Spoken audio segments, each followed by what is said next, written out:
বন্ধুরা, ট্রায়াল রানেই বাজিমাত করল বন্দের ভারত এক্সপ্রেস।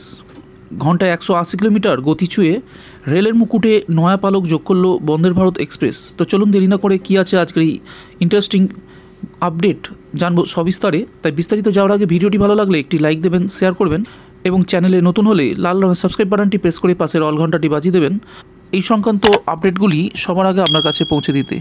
ভারতীয় রেলের মুকুটে এবার সাফল্যের নয়া পালক যোগ হলো। ট্রায়াল রানেই বাজিমাত করল বন্দের ভারত। ট্রায়াল রানেই রেকর্ড সৃষ্টি করল বন্দের ভারত। প্রতি ঘন্টায় 180 কিলোমিটার গতি পার করল বন্দের ভারত। এটা ভারতীয় রেলের কাছে গর্বের বিষয়, এ বিষয়ে কোনো দ্বিমত নেই। রেলমন্ত্রী অশ্বিনী বৈষ্ণব এই ট্রায়ালের একটি ভিডিও টুইট শেয়ার করে লিখেছেন, বন্দের ভারত থেকে নাগরা পর্যন্ত স্পিড ট্রায়াল রান শুরু হয়েছে। ঘন্টায় যার গতি 120 থেকে 130 ও 150 থেকে 180 কিলোমিটার। সূত্রের খবর, তৃতীয় বন্দের ভারতের রুট হতে পারে আহমেদাবাদ থেকে মুম্বাইয়ের মাঝে। উল্লেখ্য, একেবারেই দেশীয় প্রযুক্তিতে নির্মাণ করা হয়েছে এই বন্দের ভারত এক্সপ্রেস ট্রেনটি। শতাব্দী এক্সপ্রেসে যে পরিমাণ যাত্রী ধরে, বন্দের ভারতেও সেই সংখ্যক যাত্রী বহনে সক্ষম।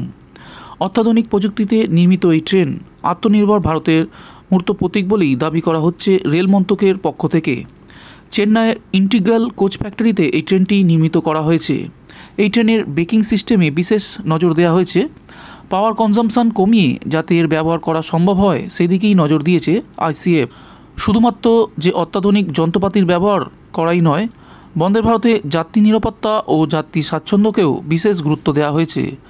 রেল মন্ত্রকের পক্ষ থেকে জানানো হয়েছে, ট্রায়াল রান শেষ হওয়ার পর এই সংক্রান্ত যাবতীয় তথ্য পাঠানো হবে রেলওয়ে সেফটি কমিশনারকে। সেখান থেকে সবুজ সংকেত পেলেই ফের নতুন পথে ছুটবে ট্রেন। এটি হবে তৃতীয় রুটে ছোটা বন্দের ভারত। এদিকে এর আগে দুটি রুটে এই ট্রেন চলছে।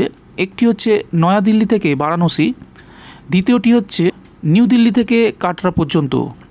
কোটা ডিভিশনে ইতিমধ্যেই একাধিক ট্রায়াল রান হয়ে গেছে।